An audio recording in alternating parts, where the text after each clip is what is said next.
You, me, guitar picks. There are so many out there. Where do you even start experimenting with them? Well, don't worry. Today, I'm gonna be sharing with you my 10 favorite guitar picks ever made.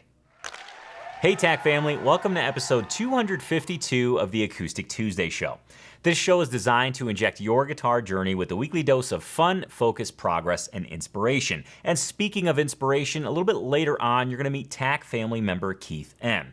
And he's been through it all. He started playing guitar, he stopped playing guitar, he got back into playing guitar, and then hit about every single obstacle you can imagine. But all throughout those obstacles, he maintained his guitar routine. So you'll hear his priceless words of wisdom. You're also gonna see what the TAC family is working on today, and it's a guitar lick entitled Bearded Lady. But don't be scared, it's actually really cool. And of course, your weekly dose of acoustic news awaits. And that includes a must-see fundraiser. Seriously, this is one you're gonna wanna take part in. And also, a hefty dose of inspiration, plus a whole bunch more. But first, you and I, well, we must pick. I've picked out my 10 favorite guitar picks, and I want to share them with you. Guitar picks are the least expensive tonal experiment that you can conduct on your acoustic guitar. Depending on the shape of the pick, depending on the thickness, depending on the material, all of those factors combined can issue a myriad of tones. And that's what we're gonna discuss today. I have 10 of my favorite guitar picks right here in front of me. I had to clean them up after throwing them. And I wanna share these with you. Are these picks for everybody? No. But I think it will give you a great starting point, especially if you're open to experimenting with flat picks. So without further ado, let's dig in. Not only will I name these picks, I will share with you what I like about them, and then you're actually gonna get a chance to hear them. Because yes, indeed, guitar picks impact tone in a major way. Let's dig in. Coming in at number 10 is the Golden Gate mandolin pick. Yes, it's a mandolin pick, but I like it for guitar. It's actually thick and it has rounded corners. I'm talking like pretty much almost circular in a way. And you might be thinking, well, how does this impact guitar tone? It gives you this wonderful, fat, round, mellow tone, almost bringing out the woodiness in your guitar. Do I use these all the time? No.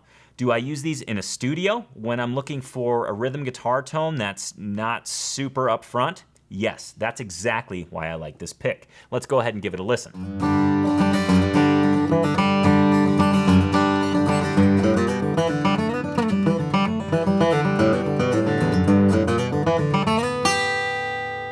The number 9 spot is held by the Dunlop Jazz 3. Now, I really dig this pick for two reasons. First and foremost, its shape.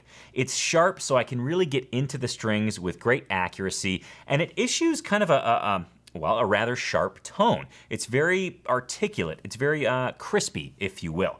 The second reason I like this pick is its size and the max grip texture. If you're looking for a pick that does not spin, between the size of this and between this max grip stuff that it has, it's kind of a rough pick, this pick does not spin at all. You have to work really hard to get it to spin, as a matter of fact. So that's why this pick made the list. Let's go ahead and give it a listen.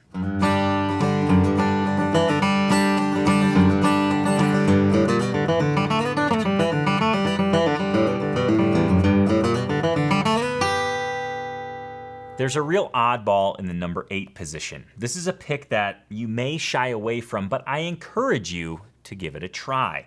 It is the John Pierce Fast Turtle.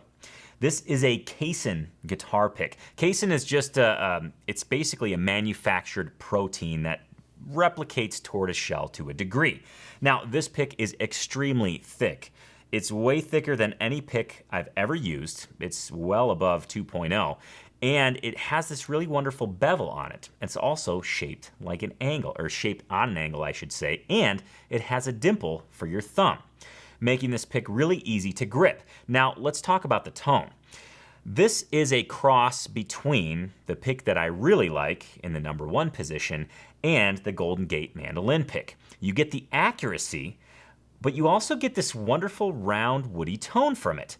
It takes a while to get used to because there is zero flex on this pick, but I really dig the tone, specifically for rhythm guitar, specifically for playing melody lines or single note lines on the high strings, because it takes some of the bite out of them and really kind of offers all the body that those strings, well, can produce. So here's the John Pierce Fast Turtle.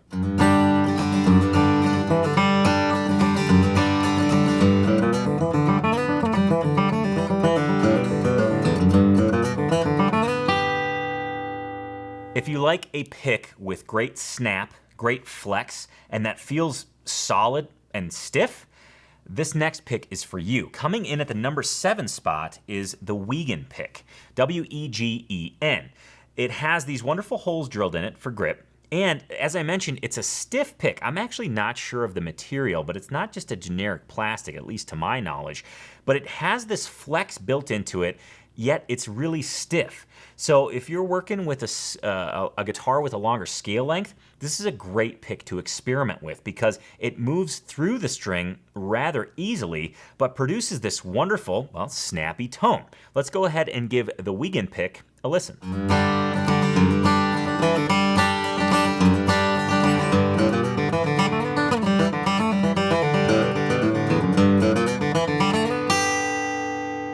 Now, these Wegen picks come in a variety of shapes, a variety of thicknesses. I like these black ones. I'm not sure if that's related to the thickness, but these are actually rather thin. They're probably maybe a 1.2 or something like that. But again, I dig the flex, love the grip, and I love the tone that it issues, again, on a longer scale guitar. Great snap, actually really comfortable to play with. Okay, moving on to the number 6 position. This is a pick that I found by accident from the folks at Steve Clayton. It is the Steve Clayton, or Clayton for short, Ultem. Okay, U-L-T-E-M. This pick comes in a variety of shapes and thicknesses as well. I really dig the 1.5 on this smaller, more traditional teardrop shaped guitar pick, and this one here, the wider triangle one, is a 1.26. This is a harder material. It has great clarity. It has wonderful push through the strings, meaning it doesn't flex, but it still moves smoothly through the string. Hopefully that makes sense. You have to hear this pick. It's a very comfortable pick to use, and one that if you like a pick with minimal flex, this is definitely the pick for you. Even at its reduced thickness, or rather, even with the thinner picks, it doesn't have a lot of flex. Very stiff pick, and one that I think you should check out. So here's how it sounds.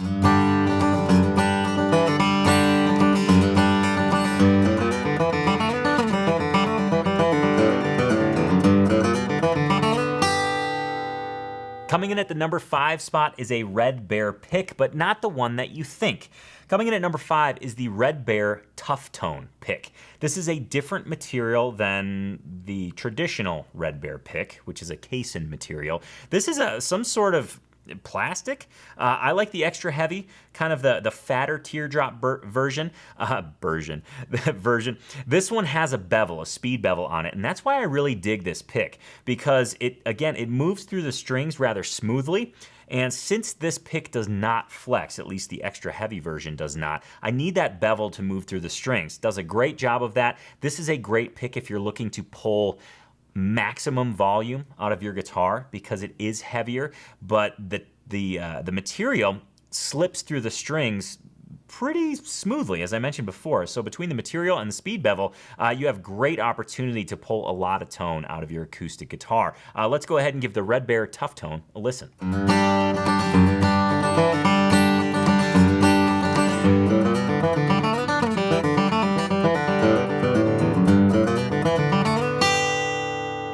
I really dig this next one, and this one caught me by surprise. Coming in at the number 4 spot is the Dunlop Flow 2.0.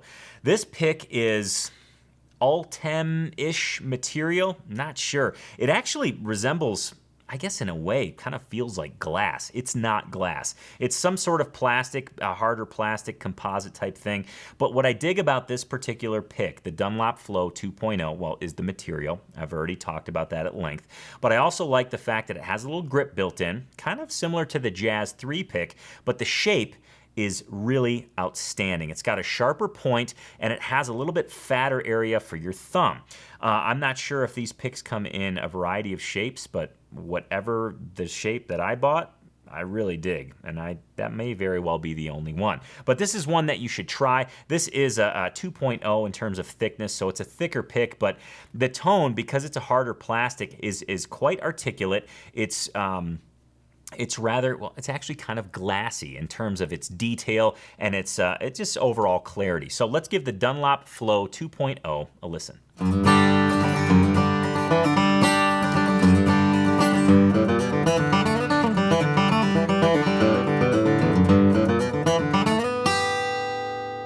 We're getting to the top three.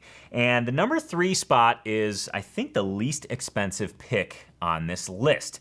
This is a great pick if you want monster tone, but you don't want to spend a lot of money. You know, some of these picks that I've listed off already, the Red Bear Tough Tone, that's upwards of around 12, 20 bucks, somewhere in there. The Wiegand picks are around 13.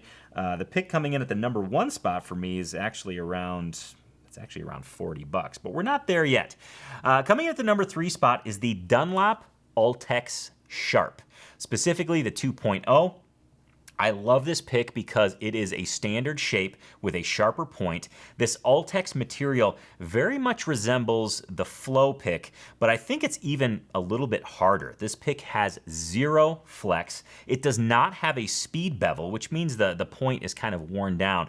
But I will say this, with use, the Dunlop Ultex Sharp gets this wonderful natural bevel that produces great tone. It moves through the strings with great accuracy and ease, and the tone produced is pretty outstanding. It really brings out the best in your acoustic guitar. To me, it brings out the wonderful warmth and resonance that we want out of our acoustic guitar, yet it maintains this wonderful clarity. This Dunlop Ultex picks... This Dunlop Ultex pick is the antithesis of the Golden Gate mandolin pick. You have both ends of the spectrum here. So without further ado, let's hear the Dunlop Ultex 2.0.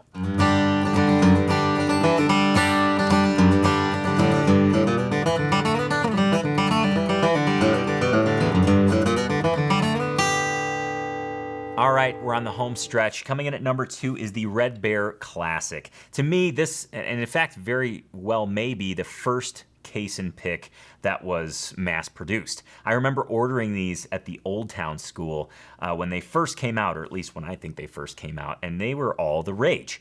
I love this Caisson material because, again, it's kind of a manufactured protein. Think, not to sound weird, but if somebody manufactured fingernails, I guess it's easier to say if somebody manufactured tortoiseshell. That's exactly what this material is. It produces a wonderful warm tone. However, it maintains this body. I don't know the best way to explain it. You get fatness, yet you get detail. It seems to be like if the 3 bears got together and mixed their preferences, that's what this one is. Or maybe it's the middle bear.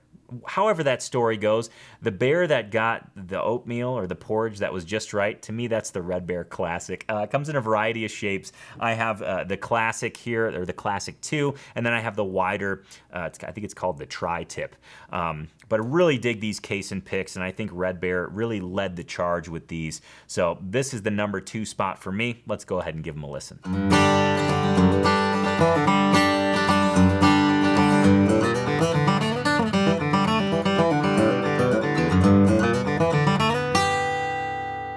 The number 1 spot, and you probably guessed it if you've watched the Acoustic Tuesday show for any time, the number 1 spot is the Blue Chip pick. I don't know what this material is. I don't know if I even care what it is. It's magic. It has this wonderful built-in lubrication. For lack of a better term, it slips across the strings with ease. It does have a speed bevel, and it also has this inherent ability to not spin in your hand. Now, I will say I pair my Blue Chip pick with Picker's Grip, which is a kind of a grippy, tacky material that you just put on the face of the pick. A huge shout out to Billy Cokes, who watches the Acoustic Tuesday show, who actually manufactures Picker's Grip. In fact, it's a great material to use on whatever pick you choose because it really gives you this wonderful tack. But even without it, the Blue Chip pick stays in my hand, it doesn't spin. Specifically, I like the TAD1R because it kind of combines all of the things I like about all of the picks I've mentioned thus far. I have the round corner for kind of that mandolin, warmer, fatter single note, and then I have a sharper side for that more detailed, articulate stuff, like think cross picking. Love the TAD1R by Blue Chip. I like the 80 thickness. It has very minimal flex, but gosh, as soon as I started using these Blue Chip picks, I couldn't stop, and it is my go-to. It's my Swiss Army knife of picks. I want you to hear it, so, well, let's go ahead and listen. The guitar I'm playing, just for those that are curious with this, is a Thompson Dreadnought with Madagascar rosewood back and sides, Adirondack spruce top. It's a killer guitar, and I think it really is a guitar that is rather expressive, which is why I chose it to sample all of these picks. Okay, without further ado, here's the Blue Chip pick.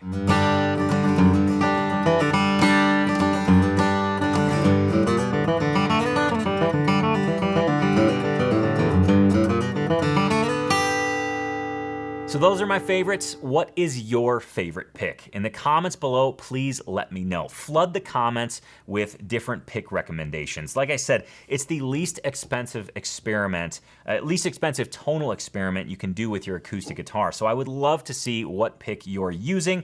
And another question, would you like me to do this same thing with thumb picks? Because I have a bevy of thumb picks, but I thought to myself, you know, I'm not sure if the Acoustic Tuesday viewing audience would resonate with a thumb pick comparison. I've got a whole slew of them, and I'd love to share them with you if you're interested in that sort of thing. So again, let me know in the comments below. Within Tony's Acoustic Challenge, each day of the week is dedicated to one of the 5 essential categories of guitar improvement. On Mondays, we do a technique challenge, Tuesdays a guitar lick challenge, Wednesdays an improvisation challenge, Thursdays a rhythm guitar challenge, and Fridays a chord transition challenge. It does happen to be Tuesday. It is Acoustic Tuesday. The TAC family is working on a guitar lick, and here's the exact lick that they're working on. Your Tuesday TAC Guitar Lick Challenge is entitled Bearded Lady. It's in the key of E, it is a blues lick, and it's rather gruff, but actually pretty nice. Much like, I assume, a bearded lady would be. Maybe instead of gruff, I should have said scruff. Anyways, you get the idea. This is a blues lick. It's a very useful blues lick that actually exposes a much greater technique that you can use to great benefit. But first, let me go ahead and show you the lick so you know what it sounds like. Here's how it sounds.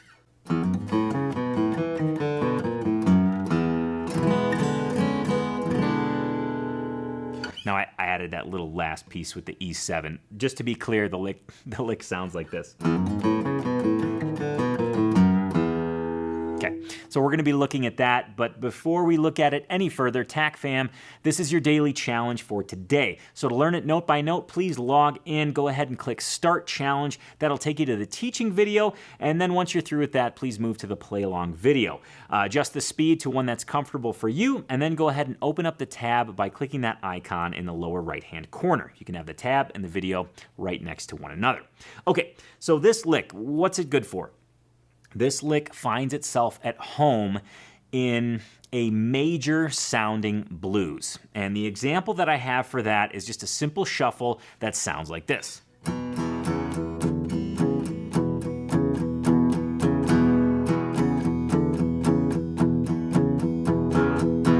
So to me, that blues shuffle sounds rather major. Conversely, if you're like, I'm not sure what you're talking about, Tone, let me finger pick something bluesy that sounds more minor. Here goes nothing.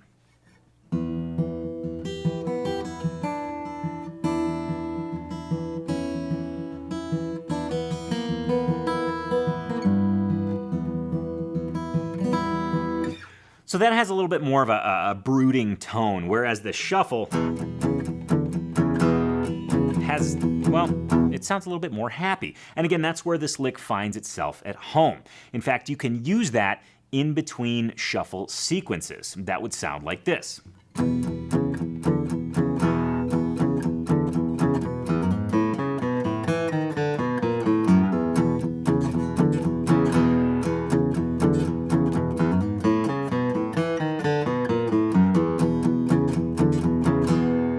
It's just just a great way to break up a standard shuffle. Now, there's something that this lick exposes that I want you to use and I want you to experiment with, and that is the use of chromatics. Okay, chromatics, essentially you can play a chromatic scale by just fretting every single fret, right? So it would sound like this. Okay, and not all too interesting, right? Well, when you place it in a musical context, it holds a lot more interest because all of a sudden your ear gravitates towards notes that work within the key and kind of is offended by notes that are outside the key. Well, that's the beauty of chromatics. They're outside the key, but only temporarily. Meaning your ear grabs hold of them and says, what? And then by the time you realize what's going on, you're back to a scale note. And that sequence here, that contains chromatic notes. Or sometimes they're referred to as passing tones. So they kind of are ear benders. That's a term that I heard from Jimmy Heffernan, great dobro player. Don't want to steal the term. So anyways, so that's how it works in this lick. You have pretty cool sounding. You have some licks that are outside the scale, which again draws the listener's ear to them. Now, you can take this chromatic idea and use it on other chords, and you don't even have to know what notes you're hitting. It's more about making sure that you're falling in rhythm. Let me go ahead and show you how this would look, or how this would sound over a C chord.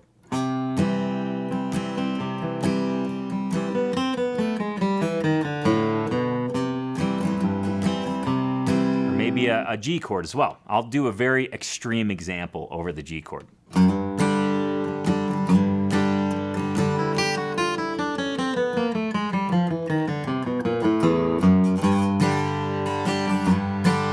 That's a great example because it just goes to show that the notes are almost irrelevant. It's where we start and where we end up. Everything in the middle doesn't really matter as long as you're playing it in time and you arrive at the ending point when you need to. So keep that in mind going forward. It's really fun to mess with. Kind of let all the rules go out the window and just give it a shot. It might be a complete train wreck. That's okay. It's just experimentation. But that particular lick, the one that I showed you earlier, made me think of how beneficial chromatics are. And I just wanted to share it in this segment because I think you'll find it useful as well, especially if you're jamming in a bluegrass setting and you're like, I gotta fill some space, I don't know what to do. Chromatics are your best friend. Now, before we get back to the show, there's something quick I want to mention. And it was brought to my attention from a great author, Adam Grant. And actually, we looked at a graphic some Acoustic Tuesdays ago that referenced this. But I want you to celebrate your guitar routine. I want you to celebrate its consistency. Nothing feels better than having a solid guitar routine that's consistent. You can look back over weeks, over months, sometimes over years and say, wow, I played 5 days every single week this year. That's incredible. That's celebration worthy. You know what's also celebration worthy? Coming back to your routine after life dealt you a curveball and you strayed away from it. That's celebration worthy as well. You know, we wear this consistency as a badge of honor, and it is. It's an amazing feat given the chaos of life that any guitar player is able to maintain consistency. But the reality is sometimes that consistency wavers depending on what's going on. Maybe you fall into a little bit of a bummer phase where you're not playing all that much, but you come back to your routine. That's celebration worthy as well. You know, you can get stuck in this mindset of like, I haven't played in 2 weeks. What's the use? I can come back and play a little bit, but I lost those 2 weeks. That's a negative way to look at it. But if you look at it in a positive light, all of a sudden you're like, I haven't played for the last 2 weeks. I really wish I would have, but I'm coming back to it right now, and that's what's important. It's a subtle reframe, and I think it's really, really necessary, again, to celebrate your routine, celebrate consistency, but also celebrate the fact that maybe you haven't played for a while and you're coming back. Bottom line, celebrate because it feels good. And when something feels good, you're way more likely to do it. And for us, guitar playing feels good. And why wouldn't we want to do it more? So celebrate, god darn it. Now I want to introduce you to Keith M. Keith M is a TAC family member who has been through it all. He stopped playing guitar for a long time. He got back into playing guitar. He ran into pretty much every obstacle you could run into, but he maintained consistency because of his guitar routine. I had the chance to talk to Keith during the last Tony's Acoustic Challenge 90-Day Progress Party. It was a great discussion, and we really covered the gamut of topics. You're going to hear what obstacles he ran into over the last 180 days of his guitar journey, how he maintained consistency, the type of relationship he has with his guitar, and he also almost fell into the trap. Well, he actually did fall into the trap of a common guitar myth. Somebody told him, if you don't have a minimum of a half an hour every day to play guitar, you may as well not play at all, because that's the only way you're going to get better. So what did Keith do? He didn't play at all for quite some time. And then he found out about the 10-minute rule. Rather than me tell Keith's entire story, because I don't do a good job of it, I want you to hear from Keith himself. Here's a portion of our interview from that last Tony's Acoustic Challenge 90-Day Progress Party. How were you able to maintain consistency given that you encountered roughly every obstacle you could over the last 180 days? What was your secret, I guess? Well, I say it like this. It's kind of weird, and that's okay. It's become more of a relationship with my guitar instead of, like, my reward every day is picking up the guitar and just getting to play. It's Nice. become like a love relationship. I mean, it's different, but I mean, I'm passionate about it. And when you become passionate about something, it makes everything else easy. That's just how I did it. I went through each and every day because like the love I have for my wife, my children, my grandchildren, everything else. I just absolutely love picking up this guitar and learning to play. I put it off for a long time. I had somebody tell me, if all you're going to do is 30 minutes a day, don't waste your time. And that was over 20 years ago, so I didn't. And then someday I heard this long-haired bearded guy say all you need is 10 minutes a day. And it's been good every day since. Thanks to Keith for sharing that and really touching on a very important topic, and that is having a relationship with your guitar. Really the relationship that develops with your guitar. And I'm talking about me, and I'm talking about you watching this. I think the guitar is one of those friends that, well, is always there for us. And that's something to celebrate for certain. And I think Keith has very much gotten in touch with that, and it's paid off big time because he is consistent and he is achieving that day-to-day progress that all of us guitar players look for. So again, huge thanks to Keith. Next up, let's go ahead. We're going to head to Detroit Red Wing country. Yeah, we're going to go to Michigan, specifically Davison, Michigan. We're going to visit guitar geek Raymond B. and take a look at his Guitarsenal. And wow, is it chocked full of goodness. Let's go ahead and dig in and see what... I almost called him Davison. Let's go ahead and see what Raymond B. has in his Guitarsenal. Here's what he's got. A 2007 Esteban, a 2006 La Patrie Etude nylon string. I used to own one of those and absolutely loved it. I very foolishly sold it. I wish I had it back. A beautiful sounding guitar, as Raymond noted here in his description. Next, a 2021 Seagull S6, a 2021 Squier Telecaster, a 2021 Fender Champion 20 amp from Elderly in Lansing, Michigan, a 2010 Bach Stradivarius silver trumpet that he uses to play taps at the cemetery on Memorial Day, a 2009 D110 Gibson Great Highland pipes made in Willoughby, Ohio. He plays in the Flint Scottish Pipe Band, currently on sabbatical due to catching COVID over the Christmas holidays. He says that's hard on the lungs. Well, hopefully you're feeling better, Raymond. He says if your ears can handle it, you can look up Flint Scottish Pipe Band on YouTube. If you find any with a really big, tall dude, that's me, 6 foot 6 inches. Next, a 2012 Gibson Fireside Small Pipes in the key of A, which allows him to play duets with his mom on violin. Next, a 1962 Baldwin Hamilton piano, given to me by my mom, who was a piano teacher. I was born in 1961, so that is my vintage instrument. Mom said every child in the family had to take piano lessons to learn to read treble and bass clef. My wife Paula is sporting a 2002 Detroit Red Wings Stanley Cup Champions t-shirt. Great addition there. No complaints on this end. I'm a Chicago Blackhawks fan, as you know, but I respect any Stanley Cup champion. So congrats to the Detroit Red Wings back in 2002. Hopefully that their team is pulling it together for this season, and probably the next. They're kind of in a rebuild, much like the Hawks, but to me, Detroit is doing a hell of a lot better with their rebuild. The Hawks kind of sold everybody, and we have no team left. Anyways, that's my hockey gripe. Moving back into Raymond's description, he says this. Also included in the picture, his champion, Gordon Setter. Black and tan at the bottom of the photo. He's not photogenic. His name is Stillmore. He's a Sweet 16 champion from 2017. We call her Florence after my great-grandmother Florence Nightingale Gordon. Yes, I'm part of the Scottish Gordon clan. After setting up all those guitars, there was no time to put on my clan kilt.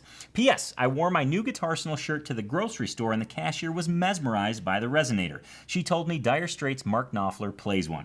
He also says, I forgot to include the 2021 Old Town Farida, Gibson-like short-scale acoustic guitar that I helped my music major daughter buy at Elderly's over the Christmas break. Sitka spruce top, mahogany layered back and sides, made in China exclusively for Elderly, which is in Old Town, Lansing, Michigan. I've actually heard a lot of good things about those Farida guitars, and I also want to, I want to say thanks to Raymond for submitting his picture and including such fantastic stories. I always feel like I get to know you all better when you submit a Guitarsenal because there's just wonderful stories, cool instruments included, and it's just great to hear from you. So if you're sitting there thinking, I have a cool story, I've got cool guitars, I happen to be a hockey fan too. You don't have to be a hockey fan, but I love hearing your hockey stories. Go ahead and submit your Guitarsenal. I'd love to feature you on the Acoustic Tuesday show. And if you're wondering, how the hell do I do that? Well, here's my strappingly beautiful assistant to tell you how. Take it away, Tonetta. I want to propose to you a win-win-win scenario. I want to feature you on the Acoustic Tuesday show. Yes, I want to feature you and your Guitarsenal, or you and your Acoustic Tuesday merchandise. Step number 1, go to tonypolicastro.com/shop. Once you're there, pick out your favorite Guitarsenal shirt, your favorite Acoustic Tuesday merchandise, get it shipped directly to your door. Step number 2, once your merchandise arrives, go ahead and put it on and take a picture of yourself, either just wearing Acoustic Tuesday merchandise, or if you have a Guitarsenal shirt, take a picture in front of all of your guitars. And then once you're done with that, step number 3 is to upload your picture at tonypolicastro.com/shop. There's a link right on that page. Click it, you can upload your photo, and boom, you'll be featured in the Acoustic Tuesday show. Win number 1, you get featured in the Acoustic Tuesday show. Win number 2, you get some cool, snazzy Guitar Geek merchandise. Win number 3, the biggest win of them all proceeds from the tonypolicastro.com/shop are being donated to Guitars for Vets. You get featured in the show, you get cool new shirts, cool new merchandise, and you help out Guitars for Vets. Win, win, win. Okay, back to the show. It's now time for your weekly dose of acoustic news you can use. And to kick things off, I have a story that relates to what Keith M. was talking about. You know, Keith was talking about having passion for your guitar, having this wonderful relationship with your guitar. And then that led me to something I saw on Instagram from none other than Adam Grant. And I thought it was a great follow-up to what Keith had to say, because it involves you and your guitar journey, and the passion that you can actually cultivate by playing guitar. Here's what Adam Grant had to say. Many people procrastinate because they're waiting for their motivation to rise. They forget that getting started is what leads their motivation to rise. Passion is not a prerequisite for progress. It's often the result of progress. So essentially, the more progress that you achieve, the more passion that you develop, and ultimately you extinguish that urge to procrastinate, or that urge to say, well, I'll play guitar only when. And there's a great graphic that he included, and it just says, not I need to be in a better mood to do this drawing, but I will be in a better mood if I do this drawing. If you remove drawing from that graphic and go ahead and replace it with guitar playing, I think it is pretty it's pretty dead on. So I wanted to share that with you. Next up is something very interesting. I found this by accident. Again, scrolling Instagram, maybe not by accident, but it surprised me. Piedmont Blues, a blues duo that I featured here on this show, gosh, probably well over a year ago at this point. I saw a post that they made about a Mississippi John Hurt documentary. And I thought, ooh, very interested in that because I'm a huge Mississippi John Hurt fan. I said family. Jeez Louise. I'm a huge Mississippi John Hurt fan. Holy smokes. Rewind tone. I am a huge Mississippi John Hurt fan, meaning I like his music, the music that he made. And when I saw that there was going to be a documentary, I was like ultra pumped. They're doing a GoFundMe to raise money for this documentary. See, I thought that the documentary was made already, but turns out they need our help. And I'm talking about our entire acoustic guitar community. There's currently a fundraiser going on to raise funds for this film. And the goal is $25,000. The current amount is $1,206. I personally and selfishly would love to see this goal get met because, well, I want to see this film. And, interestingly enough, check this out. You can go to the GoFundMe page. I'll go ahead and put the link in the description below so you can just link to it directly from this episode of the Acoustic Tuesday show. But check this out. The organizer of the GoFundMe is Mary Hurt, whom I believe may have some relation to Mississippi John Hurt. I don't know that for fact, but judging by the last name, I think that's true. And the location of Mary Hurt is in Hoffman Estates, Illinois, which is the neighboring suburb to Schaumburg, which is where I grew up. So I thought to myself, that's just really cool. I wonder if there's a connection to be made there. So Mary Hurt, if you're watching, reach out. I'd love to meet you next time I'm back home in Schaumburg. Total side note there. But anyways, I guess the bottom line, what I'm trying to say is this is a really cool proposed documentary that I think all of us guitar geeks would love to see. So let's try and help make it happen. $25,000 is the goal. It's currently at $1,200. Let's hop in there and whatever you can donate. And if you can't donate, don't worry. You can still help by spreading the word about this documentary, this proposed documentary. Pretty great stuff. So let's help out where we can. Okay, next up on my news item list here. Oh, this is so cool. Talking about hockey. I gotta find this post. This was by, I was gonna say Smithsonian Folkways. What's the Canadian music store? Mark Stutzman's there. Hold on, I'll get it. Folkway Music. Good God, I need to take a nap. The summer hockey is kind of going on right now, and I've been filling in, and some of the games have been incredibly late, which was the case last night. So I'm not as sharp. I'm not the sharpest tack in the drawer, not the brightest crayon in the box today. Anyways, this post from Folkway Music caught my eye. It is, I'll just go ahead and read the caption. Get a load of this. It's a Gibson-built Bauer Kel-Croydon KK1. We've never seen another Bauer-branded Gibson, and are going to have to delve into the history books to learn who this was built for. Bauer was the name of the fellow who ran SS Stewart in the early 1900s, so perhaps there's a connection there. But that's as far as we've come on this mystery. Beyond that, and even more mysterious, is that this Kel-Croydon has a Sitka spruce top. What in the world? That's a first for this pair of eyeballs. It's just come in and needs a reset, so it will be a while before we have this one up and running, but we had to share it with all of our vintage Gibson fellow guitar nerd friends. A beautiful guitar, and honestly, the reason I said it's hockey related is, Bauer is a hockey skate and equipment company, and I just saw the headstock and I thought, that's cool.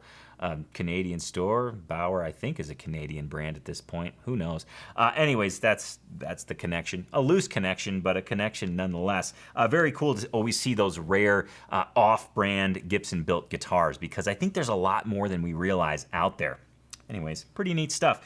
Next up on my list, and this is ultra cool. Emerald Guitars, trailblazers in the carbon fiber guitar world. They've made some absolutely brilliant guitars, harp guitars, small guitars, large guitars. I've got an X30 back there, which is a large format carbon fiber guitar that, although it has a big body, is very easy to manipulate and hold, even for a smaller stature player. They've got these wonderful crossover instruments that kind of bridge the gap between acoustic and electric. They've got the Amicus. They've got a Weizenborn. I mean, they've got all these cool instruments, and these instruments end up going to really cool people, and these instruments are a source of great inspiration, which brings me to the news item I want to share with you. Alistair of Emerald Guitars started this brand new series called The Pursuit of Inspiration, where he's going on location and talking to Emerald players, seeking out what drives them, what inspires them, and Emerald Guitars are, of course, the focus of this series. I believe it's a weekly series, and to kind of whet your appetite, let's go ahead and look at one of the episodes, a small little chunk of one of the episodes that was recently released.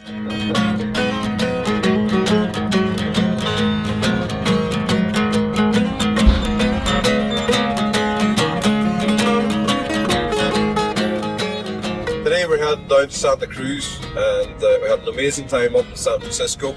So we're going down Route 1 today and meeting some people in Santa Cruz. Going to the lighthouse, which is a really cool spot. And then we're going to go have lunch in the boardwalk, and then meet some musicians then at the Dream Inn in Santa Cruz. And Santa Cruz is one of those places that's just definitely been inspiring to us. Myself and Kim have been here few times in the past, and just always somewhere that really stands out. Just looking forward to getting back there.